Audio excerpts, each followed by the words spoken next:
വിശദമായ വാർത്തയിലേക്ക് 2026 നിയമസഭാ തെരഞ്ഞെടുപ്പിൽ മത്സരിക്കാൻ ആഗ്രഹമുണ്ടെന്ന് ശശി തരൂർ. എല്ലാവരും തന്നോട് കേരളത്തിൽ പ്രവർത്തിക്കാൻ ആവശ്യപ്പെടുന്നതായി തരൂർ വ്യക്തമാക്കി. അതേസമയം ഓർത്തഡോക്സ് സഭയും ശശി തരൂരിന് പൂർണ്ണ പിന്തുണ പ്രഖ്യാപിച്ചു. ഇതാദ്യമായാണ് തന്റെ ഭാവി പ്രവർത്തനത്തെക്കുറിച്ച് ശശി തരൂർ തുറന്ന് പ്രഖ്യാപിക്കുന്നത്. അടുത്ത നിയമസഭാ തെരഞ്ഞെടുപ്പിൽ കേരളത്തിൽ നിന്ന് മത്സരിക്കുമോ എന്ന ചോദ്യത്തിന് കൃത്യമായ മറുപടി നൽകുകയാണ് തരൂർ. നമുക്ക് എന്തിനാണ് ഇപ്പോൾ ഒരു പ്രഖ്യാപനം ചെയ്യാൻ ആവശ്യം? ഞാൻ എല്ലാവരും കാണുന്നു. അവസരം ഇനി ഇല്ലല്ലോ 26 വരെ. അപ്പോൾ നമുക്ക് അതിന് മുമ്പുള്ള മത്സരങ്ങളൊക്കെ നോക്കണ്ടേ ആദ്യം. പക്ഷേ കേരളത്തിനകത്ത് സജീവമായി പ്രവർത്തിക്കണമെന്ന് എല്ലാവരും ആവശ്യപ്പെട്ടാൽ ഞാൻ എങ്ങനെ എനിക്കത് ചെയ്യാൻ താല്പര്യമില്ലെന്ന് പറയാം. താല്പര്യമുണ്ട്, നോക്കട്ടെ. തറവാടി നായരാണ് ശശി തരൂരെന്ന NSS general secretary G Sukumaran നായരുടെ പ്രസ്താവനയിൽ പരിക്കേൽക്കാതെ മാറി നിൽക്കാനാണ് തരൂരിന്റെ ശ്രമം. തന്റെ മനസ്സിലോ പ്രവൃത്തിയിലോ ജാതിയില്ലെന്നാണ് തരൂർ വ്യക്തമാക്കുന്നത്. വേറെ ജനങ്ങൾ പറയുന്ന അഭിപ്രായങ്ങളെ കുറിച്ച് അവരോട് ചോദിക്കണം എന്നാണ് ഞാൻ നിങ്ങൾ എല്ലാവരോടും ഉപദേശം പറയും. എനിക്ക് മറ്റേവരുടെ കോമന്റ്സിനെ കുറിച്ച് ഞാനും കോമന്ററി ചെയ്യാൻ വല്ല ആവശ്യമുണ്ടോ എന്നാണ് എനിക്ക് തോന്നുന്നില്ല. ഞാൻ വല്ലതും പറഞ്ഞിട്ട് നിങ്ങൾക്ക് വല്ല സംശയം ഉണ്ടെങ്കിൽ ഞാൻ പറഞ്ഞ വാക്കുകളെ കുറിച്ച് നിങ്ങൾ ക്ലാരിഫിക്കേഷൻ ചോദിച്ചോളൂ. പക്ഷെ വേറെ അവർ പറയണം. നോക്കൂ, എല്ലാവർക്കും അവരുടെ സ്വന്തം അഭിപ്രായം ഉണ്ടാവും. ആ അഭിപ്രായത്തെ പറയുന്നവരുടെ സ്വന്തം രീതി ഉണ്ടാവും. അതിനെ നമ്മൾ ഒരു വിഷയമാക്കണതോ അതിനൊരു കോമന്റ് ചെയ്യുന്ന ആവശ്യമില്ല. NSSന് പിന്നാലെ ഓർത്തഡോക്സ് സഭയും തരൂരിന് പൂർണ്ണ പിന്തുണ പ്രഖ്യാപിക്കുന്ന കാഴ്ചയാണ് ദേവലോക മരമനയിൽ കണ്ടത്. കോൺഗ്രസിനെ അധികാരത്തിൽ തിരിച്ചെത്തിക്കാൻ തരൂർ കേരളത്തിൽ പ്രവർത്തിക്കണമെന്ന് ബസേലിയോസ് മാർത്തോമാ മാത്യൂസ് തൃതീയൻ കാതോലിക്ക ബാവ ആവശ്യപ്പെട്ടു. ഉണ്ടായ പ്രവർത്തനമൊന്ന് ബന്ധപ്പെടുത്തേണ്ട കാരണം കഴിഞ്ഞ 2 തെരഞ്ഞെടുപ്പുകളിലെ കോൺഗ്രസിന് പരാജയമുണ്ടായത് തുടർന്ന് സാധാരണ കേരളത്തിന്റെ മാറി വരുന്നത്. കഴിഞ്ഞ പ്രാവശ്യം രണ്ടാമത് വന്നു എന്ന് പറയുമ്പോൾ കോൺഗ്രസ്സായി ഇവിടെ പ്രതിപക്ഷമായിട്ട് 2 പ്രാവശ്യം ഇരിക്കേണ്ടി വന്നു എന്ന് പറയുന്നത് അപജയമാണെന്ന് ഞങ്ങൾക്ക് തോന്നിയിട്ടുണ്ട്.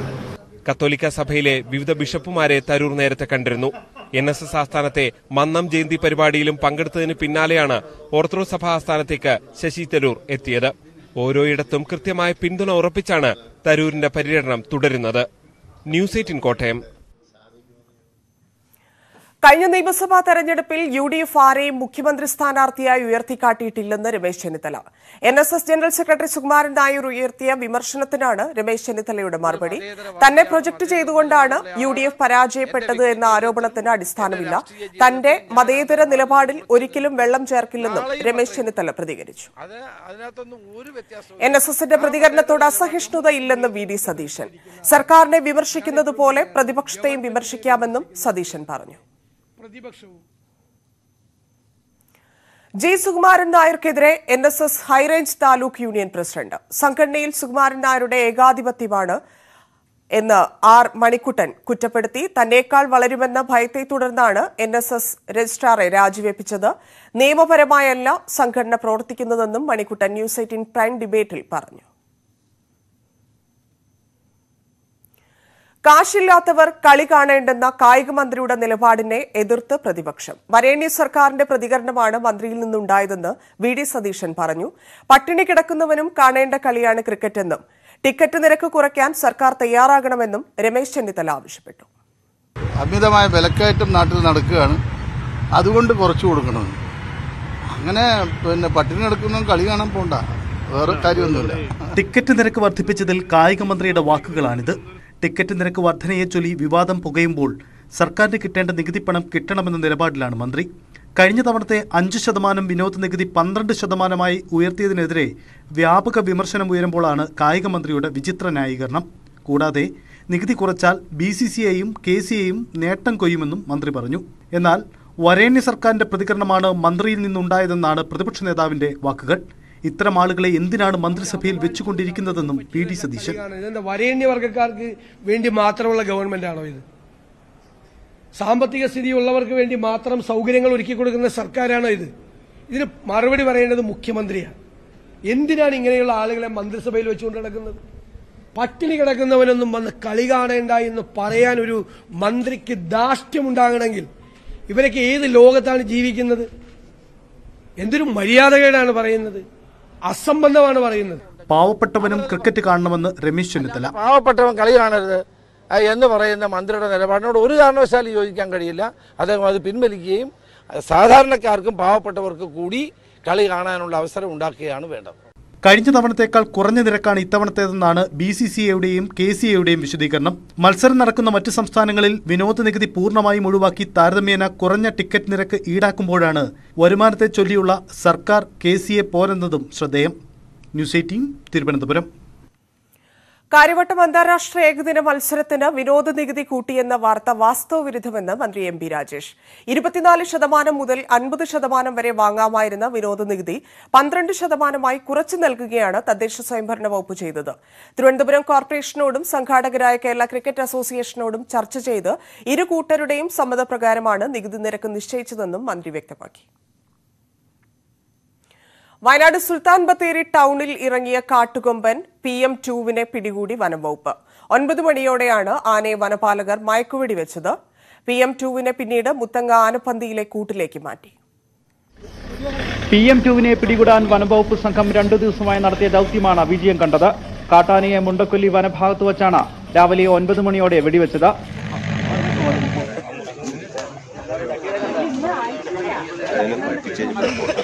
തുടർന്ന് വനംവകുപ്പിന്റെ ലോറിയിൽ തയ്യാറാക്കിയ പ്രത്യേക കൂട്ടിലേക്ക് കയറ്റി. പിന്നെ മുത്തങ്ങ ആനപ്പന്തിയിലെ ആനക്കൂട്ടിലെത്തിച്ചു.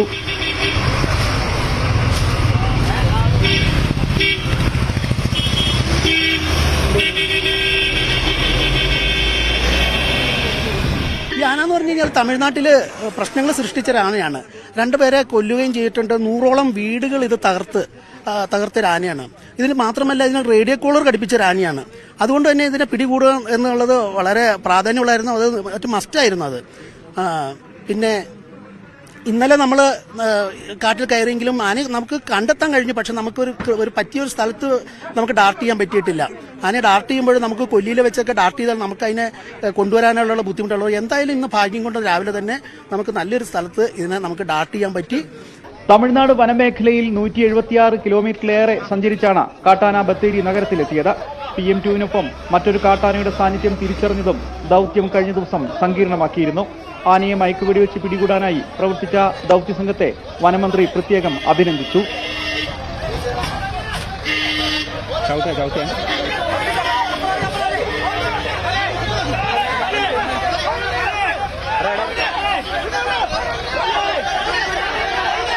മുഴുവൻ വളണ്ടിയർമാരെയും അവരെ സഹായിച്ച നാട്ടുകാരെയും അതിന് നേതൃത്വം നൽകിയ മുതിർന്ന ഉദ്യോഗസ്ഥന്മാരെയും ജില്ലാ ഭരണകൂടത്തെയും ജനങ്ങൾക്ക് വേണ്ടി അഭിവാദ്യം ചെയ്യാൻ ഈ സന്ദർഭം ഞാൻ ഉപയോഗപ്പെടുത്തുകയാണ്. Mission PM2 വിജയിച്ചിരിക്കുന്നു.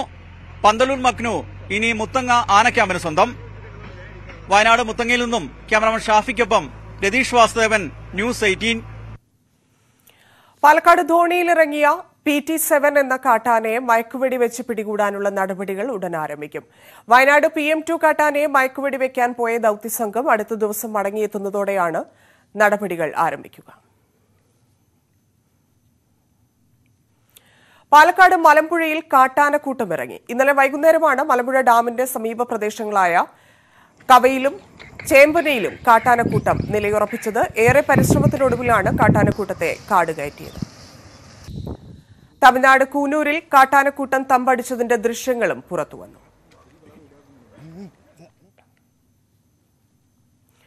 Inspector PR സുനുവിനെ police സർവീസിൽ നിന്ന് നീക്കി. നിരവധി ക്രിമിനൽ കേസുകളിൽ പ്രതിയായതിനെ തുടർന്നാണ് നടപടി. സുനുവിനെതിരെ കർശന നടപടിയെടുക്കാൻ ആഭ്യന്തര വകുപ്പ് നിർദ്ദേശം നൽകിയിരുന്നു. സംസ്ഥാന പോലീസ് മേധാവി അനിൽകാന്താണ് Beypore coastal police inspector PR സുനുവിനെ സർവീസിൽ നിന്ന് പിരിച്ചുവിട്ടതായി ഉത്തരവ് പുറത്തിറക്കിയത്. സ്വഭാവ ദൂഷ്യത്തിന്റെ പേരിലാണ് നടപടി. കൂട്ടബലാത്സംഗ കേസിൽ ഉൾപ്പെടെ പ്രതിയായിരുന്നു. ഈ കേസിൽ അന്വേഷണ സംഘം ക്ലീൻ ചിറ്റ് നൽകിയെങ്കിലും കർശന നടപടി സ്വീകരിക്കാൻ ആഭ്യന്തര വകുപ്പ് നിർദ്ദേശം നൽകുകയായിരുന്നു. കേരള പോലീസ് ആക്ടിലെ സെക്ഷൻ 86 പ്രകാരമാണ് സുനുവിനെതിരെ സംസ്ഥാന പോലീസ് മേധാവി നടപടി എടുത്തത്. സ്ഥിരമായി ഗുരുതര കുറ്റകൃത്യങ്ങളിൽ ഏർപ്പെടുന്നവരെ സർവീസിൽ തുടരാൻ അയോഗ്യരാക്കുന്നതാണ് ഈ വകുപ്പ്. കേരള പോലീസിന്റെ ചരിത്രത്തിൽ ആദ്യമായാണ് ഈ വകുപ്പ് അനുസരിച്ച് ഒരു പോലീസ് ഉദ്യോഗസ്ഥനെ സർവീസിൽ നിന്ന് നീക്കം ചെയ്യുന്നത്. ന്യൂസ് 18 തിരുവനന്തപുരം. നയന സൂര്യന്റെ ദുരൂഹ മരണം ക്രൈംബ്രാഞ്ച് തിരുവനന്തപുരം യൂണിറ്റ് അന്വേഷിക്കും. ക്രൈംബ്രാഞ്ച് എസ്പി മധുസൂദനന്റെ മേൽനോട്ടത്തിലാണ് അന്വേഷണം. ഡിവൈഎസ്പി ജലീൽ തോട്ടത്തിലാണ് അന്വേഷണ ഉദ്യോഗസ്ഥൻ. ഒരാഴ്ച മുൻപ് അന്വേഷണം ക്രൈംബ്രാഞ്ചിന് കൈമാറിയെങ്കിലും അന്വേഷണ സംഘത്തെ രൂപീകരിച്ചിരുന്നില്ല. ഇതിനിടെ നയനയുടെ കുടുംബം സിബിഐ അന്വേഷണം ആവശ്യപ്പെട്ട് രംഗത്ത് വരികയും ചെയ്തിരുന്നു. കാസർഗോഡ് ബേനൂരിലെ അഞ്ജുശ്രീയുടെ മരണം ആത്മഹത്യയെന്ന് പ്രാഥമിക നിഗമനം. മൊബൈൽ ഫോൺ വിവരങ്ങളും ആത്മഹത്യാക്കുറിപ്പും പോലീസ് കണ്ടെടുത്തു. അതേസമയം മരണത്തിലെ ദുരൂഹത അകറ്റണമെന്നാവശ്യപ്പെട്ട് കുടുംബം രംഗത്തെത്തി. കാസർകോട്ടെ ഹോട്ടലിൽ നിന്നും ഭക്ഷണം കഴിച്ചതിനെ തുടർന്നുണ്ടായ ആരോഗ്യ പ്രശ്നങ്ങളാണ് അഞ്ജുശ്രീയുടെ മരണത്തിന് കാരണമെന്ന് ചൂണ്ടിക്കാട്ടി ബന്ധുക്കൾ പോലീസിൽ പരാതി നൽകിയിരുന്നു. അസ്വാഭാവിക മരണത്തിന് കേസെടുത്ത് നടത്തിയ അന്വേഷണത്തിലാണ് മരണം ആത്മഹത്യയാണെന്ന് തിരിച്ചറിഞ്ഞത്. വീട്ടിൽ നടത്തിയ പരിശോധനയിൽ അഞ്ജുശ്രീയുടെ മൊബൈൽ ഫോണും ആത്മഹത്യാക്കുറിപ്പും പോലീസ് കണ്ടെത്തി. ആത്മഹത്യാക്കുറിപ്പിൽ മാനസിക സമ്മർദ്ദം മൂലം മരിക്കുന്നു എന്നാണ് കുറിച്ചിരിക്കുന്നത്. ഇതിൽ നിന്നാണ് ആത്മഹത്യ എന്ന നിഗമനത്തിലേക്ക് പോലീസ് എത്തിയത്. പ്രാഥമിക പോസ്റ്റ്മോർട്ടം റിപ്പോർട്ടിൽ വിഷബാധയേറ്റാണ് മരണം സംഭവിച്ചതെന്ന് കണ്ടെത്തിയിരുന്നു. രാസപരിശോധനാ ഫലം ലഭിച്ചതിനു ശേഷം മാത്രമേ പോലീസിന്റെ ഭാഗത്തു നിന്നുള്ള ഔദ്യോഗിക സ്ഥിരീകരണമുണ്ടാകൂ. പെൺകുട്ടിയുടെ ബന്ധുക്കളും മരണത്തിലെ ദുരൂഹത നീക്കണമെന്നാവശ്യപ്പെട്ട് രംഗത്ത് വന്നിട്ടുണ്ട്. പോലീസ് ഇതും കൂടി പരിഗണിക്കേണ്ടതാണ്. 2-ാം തീയതി മുതൽ ഈ കുട്ടി ചികിത്സയിലുമായിരുന്നു. പിന്നീട് എന്ത് സംഭവിച്ചെന്നുള്ള കാര്യങ്ങളൊക്കെ പരിശോധിക്കുന്ന പോലീസ് തന്നെയാണ്. പുറത്തുവന്ന വിവരങ്ങൾ ആരോഗ്യവകുപ്പിനും ഭക്ഷ്യസുരക്ഷാ വകുപ്പിനും ആശ്വാസം പകരുന്നതാണ്. KV Baiju, news 18, Kasaragod. കോട്ടയത്ത് അൽഫാം കഴിച്ച് യുവതി മരിച്ചത് ഭക്ഷ്യവിഷബാധ മൂലമെന്ന് സ്ഥിരീകരിച്ച് ഫോറൻസിക് റിപ്പോർട്ട്. ഭക്ഷ്യവിഷബാധയാണ് അണുബാധയ്ക്ക് കാരണമായതെന്ന് ലാബ് പരിശോധനാ ഫലം പോലീസിന് ലഭിച്ചു. ഇന്നലെ അറസ്റ്റിലായ മുഹമ്മദ് സിറാജുദ്ദീനെ കൂടാതെ ഉടമകൾ ഉൾപ്പെടെ 3 പ്രതികൾ കൂടി കേസിലുണ്ടാകും. ഞായർ തിങ്കൾ ദിവസങ്ങളിലായി 641 സ്ഥാപനങ്ങളിൽ ഭക്ഷ്യസുരക്ഷാ വകുപ്പ് പ്രത്യേക പരിശോധന നടത്തി. ഞായറാഴ്ച 180 സ്ഥാപനങ്ങളിലും തിങ്കളാഴ്ച 461 സ്ഥാപനങ്ങളിലുമാണ് പരിശോധന നടന്നത്. വൃത്തിഹീനമായി പ്രവർത്തിച്ച 9 സ്ഥാപനങ്ങളുടെയും ലൈസൻസ് ഇല്ലാതിരുന്ന 27 സ്ഥാപനങ്ങളുടെയും ഉൾപ്പെടെ 36 സ്ഥാപനങ്ങളുടെ പ്രവർത്തനം നിർത്തിവെപ്പിച്ചു. 188 സ്ഥാപനങ്ങൾക്ക് നോട്ടീസ് നൽകിയതായും മന്ത്രി വീണ ജോർജ് അറിയിച്ചു. ആലപ്പുഴയിലെ CPM നേതാവിന്റെ ലോറിയിൽ നിരോധിത പുകയില ഉൽപ്പന്നങ്ങൾ കടത്തിയത് CPM ജില്ലാ സെക്രട്ടേറിയറ്റ് പരിശോധിക്കും. ആലപ്പുഴ നോർത്ത് ഏരിയ കമ്മിറ്റി യോഗത്തിൽ ആരോപണ വിധേയനായ A. ഷാനവാസ് വിശദീകരണം നൽകി. ലഹരി വസ്തു കടത്തിയ വാഹനം വാടകയ്ക്ക് നൽകിയതെന്ന് ഷാനവാസ് യോഗത്തിൽ പറഞ്ഞിരുന്നു. ശരണ്യ സ്നേഹജൻ ചേരുന്നു. ശരണ്യ, വാർത്തയുടെ കൂടുതൽ വിശദാംശങ്ങൾ. ധന്യ, വൈകിട്ടോട് കൂടി കൊല്ലത്തു നിന്നാണ് നിരോധിത പുകയില ഉൽപ്പന്നങ്ങളുമായി 1 കോടി രൂപയുടെ അടുത്ത് വരുന്ന നിരോധിത പുകയില ഉൽപ്പന്നങ്ങളുമായുള്ള 3 ലോറികൾ പോലീസ് പിടിച്ചെടുത്തത്. കൊല്ലം കരുനാഗപ്പള്ളി പോലീസ് പിടിച്ചെടുത്ത ഈ സംഭവത്തിൽ ഈ ലോറിയുടെ ഉടമ ആലപ്പുഴയിലെ CPM സൗത്ത് ഏരിയ സെന്റർ അംഗം നോർത്ത് ഏരിയ സെന്റർ അംഗം A. ഷാനവാസ് ആണ് എന്നുള്ളത് പോലീസ് കണ്ടെത്തിയിരുന്നു. തുടർന്ന് ഇത്തരത്തിൽ ലോറി വാടകയ്ക്ക് നൽകി എന്നുള്ള വിശദീകരണം ഷാനവാസ് നൽകിയെങ്കിലും കടുത്ത പ്രതിഷേധമാണ് ഇന്ന് ആലപ്പുഴ നഗരസഭ കേന്ദ്രീകരിച്ച് വിവിധ രാഷ്ട്രീയ പാർട്ടികളുടെ ഭാഗത്ത് നിന്ന് ഉണ്ടായത്. ഷാനവാസ് രാജിവെക്കും. കാരണം ആലപ്പുഴ നഗരസഭ ക്ഷേമകാര്യ സമിതി ചെയർമാനും ഒപ്പം തന്നെ നഗരസഭാ കൌൺസിലറും കൂടിയാണ് ഷാനവാസ്. അതുകൊണ്ട് തന്നെ ഷാനവാസിന്റെ രാജി ആവശ്യപ്പെട്ടുകൊണ്ട് ഇന്ന് വലിയ പ്രതിഷേധമാണ് ആലപ്പുഴ നഗരസഭ കേന്ദ്രീകരിച്ചുണ്ടായത്. ഈ പശ്ചാത്തലത്തിലാണ് സംസ്ഥാന നേതൃത്വത്തിന്റെ കൂടെ നിർദ്ദേശപ്രകാരം അടിയന്തരമായി ആലപ്പുഴ നോർത്ത് ഏരിയ കമ്മിറ്റി വിളിച്ചു ചേർത്തത്. ജില്ലാ സെക്രട്ടറിയുടെ നേതൃത്വത്തിൽ വിളിച്ചു ചേർത്ത ഈ യോഗത്തിലും ഇത്തരത്തിൽ ഷാനവാസിനെതിരെ ആക്ഷേപം ഉയരുന്ന സാഹചര്യം ഉണ്ടായി. എന്തായാലും നാളെ സെക്രട്ടേറിയറ്റ് യോഗം വിളിക്കാനാണ് നിർദ്ദേശം. ഈ സെക്രട്ടേറിയറ്റിനകത്താവും കൂടുതൽ നടപടിക്രമങ്ങൾ അടക്കം ഉണ്ടാവുക. വിട്ടുവീഴ്ചയില്ലാത്ത നടപടി സ്വീകരിക്കാനാണ് സംസ്ഥാന നേതൃത്വം നിർദ്ദേശം നൽകിയിട്ടുള്ളത്. നന്ദി ശരണ്യ. വാർത്തകൾ അവസാനിക്കുന്നില്ല. വാർത്തകൾ തടസ്സമില്ലാതെ ന്യൂസ് 18 യൂട്യൂബ് ചാനൽ.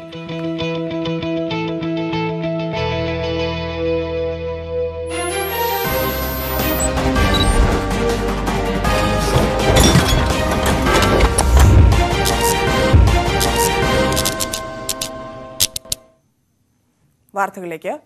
ഭൂമി ഇടിഞ്ഞു താഴ്ന്ന ജോഷിമഠിലെ സ്ഥിതി അതീവ ഗുരുതരമെന്ന് വിദഗ്ധ സംഘം. സ്ഥിതി അതീവ ഗുരുതരമെന്ന് കണ്ടെത്തിയ 4 വാർഡുകളിലേക്കുള്ള പ്രവേശനം അധികൃതർ നിരോധിച്ചു. ഇവിടങ്ങളിൽ നിന്ന് ജനങ്ങളെ ഇന്ന് തന്നെ ഒഴിപ്പിക്കുമെന്നും അധികാരികൾ വ്യക്തമാക്കി. സിംഗ്ദർ, ഗാന്ധിനഗർ, മനോഹർബാഗ്, സുനിൽ എന്നീ വാർഡുകളിലേക്കാണ് പ്രവേശനം നിരോധിച്ചത്. അപകടകരമാണെന്ന് കണ്ടെത്തിയ കെട്ടിടങ്ങൾ ചുവന്ന നിറം കൊണ്ട് അടയാളപ്പെടുത്തുന്നുണ്ട്. വിഷയം സുപ്രീംകോടതി നാളെ അടിയന്തരമായി പരിഗണിക്കണമെന്ന ആവശ്യം ചീഫ് ജസ്റ്റിസിന്റെ ബെഞ്ചിന് മുമ്പാകെ ഉയർന്നിരുന്നു. സംഭവത്തിൽ സർക്കാരിനെതിരെ കോൺഗ്രസ് രംഗത്ത് വന്നു. അപകട സൂചനകൾ ഉണ്ടായിട്ടും സർക്കാർ അത് അവഗണിച്ചെന്ന് മുൻ മുഖ്യമന്ത്രി ഹരീഷ് റാവത്ത് ആരോപിച്ചു. അതിശൈത്യത്തിൽ വിറച്ച് ഉത്തരേന്ത്യ. ഡൽഹിയിൽ കുറഞ്ഞ താപനില 2 ഡിഗ്രിക്ക് താഴെയാണ്. ഹരിയാനയിലെ ഹിസാറിൽ കുറഞ്ഞ താപനില 1.4 ഡിഗ്രി രേഖപ്പെടുത്തി. ഡൽഹി, പഞ്ചാബ്, ഹരിയാന, ഉത്തർപ്രദേശ് എന്നീ സംസ്ഥാനങ്ങളിൽ റെഡ് അലർട്ടാണ്. 88 തീവണ്ടികൾ റദ്ദാക്കി. ഡൽഹിയിൽ 7 മാസം ഗർഭിണിയായ യുവതിയെ ചുട്ടുകൊല്ലാൻ ശ്രമം. ഭവാനിയിലാണ് ഞെട്ടിക്കുന്ന സംഭവം. ഭർത്താവും ബന്ധുക്കളും ചേർന്നാണ് തീവച്ചത്. ഗുരുതരമായി പൊള്ളലേറ്റ യുവതിയെ ആശുപത്രിയിൽ പ്രവേശിപ്പിച്ചു. സംഭവത്തിൽ ഡൽഹി വനിതാ കമ്മീഷൻ പോലീസിനോട് റിപ്പോർട്ട് തേടി. വന്യജീവി സങ്കേതങ്ങൾക്കും ദേശീയ സംരക്ഷിത ഉദ്യാനങ്ങൾക്കും ചുറ്റും 1 കിലോമീറ്റർ ബഫർ സോൺ നിർബന്ധമാക്കിയ ഉത്തരവിൽ ഇളവ് തേടി കേരളം സുപ്രീംകോടതിയിൽ. 23 സംരക്ഷിത മേഖലകൾക്ക് ഇളവ് തേടിയാണ് കേരളം സുപ്രീംകോടതിയെ സമീപിച്ചത്. വിധി ജനങ്ങളിൽ അരക്ഷിതാവസ്ഥ ഉണ്ടാക്കിയെന്ന് അപേക്ഷയിൽ കേരളം വ്യക്തമാക്കുന്നു. സുപ്രീംകോടതി വിധി വരുന്നതിന് മുമ്പ് തന്നെ നിരവധി ചെറുകിട ഇടത്തരം നഗരങ്ങൾ ബഫർ സോൺ മേഖലയിൽ ഉണ്ടായിട്ടുണ്ട്. ഈ മേഖലയിലുള്ളവരെ പുനരധിവസിപ്പിക്കുക പ്രായോഗികമല്ലെന്നും കേരളം വ്യക്തമാക്കിയിട്ടുണ്ട്. ബഫർ സോൺ സമരത്തിന് നേതൃത്വം നൽകിയ നേതാവിനെ പുറത്താക്കി കേരള കോൺഗ്രസ് എം. പമ്പാവാലി സമരത്തിന് നേതൃത്വം നൽകിയ കേരള കോൺഗ്രസ് എം മണ്ഡലം കമ്മിറ്റി അംഗം PJ സെബാസ്റ്റ്യനെയാണ് അച്ചടക്ക വിരുദ്ധ പ്രവർത്തനം ആരോപിച്ച് പുറത്താക്കിയത്. VD സതീഷിന്റെയും K സുരേന്ദ്രന്റെയും പരിപാടിയിൽ വിഷയം അവതരിപ്പിച്ചത് PJ സെബാസ്റ്റ്യനായിരുന്നു. കോട്ടയത്ത് ഇടതുമുന്നണിയിൽ പൊട്ടിത്തെറി. തദ്ദേശ സ്വയംഭരണ സ്ഥാപനങ്ങളിൽ കേരള കോൺഗ്രസ് എം മുന്നണി മര്യാദ പാലിക്കുന്നില്ലെന്ന് തുറന്നടിച്ച് CPI ജില്ലാ സെക്രട്ടറി രംഗത്തുവന്നു. അതേസമയം പാറത്തോടക്കമുള്ള പഞ്ചായത്തുകളിൽ നാളെ രാജിവെക്കുമെന്ന് കേരള കോൺഗ്രസ് അറിയിച്ചു. ജനാധിപത്യ മഹിളാ അസോസിയേഷൻ ദേശീയ പ്രസിഡന്റായി PK ശ്രീമതിയെ തെരഞ്ഞെടുത്തു.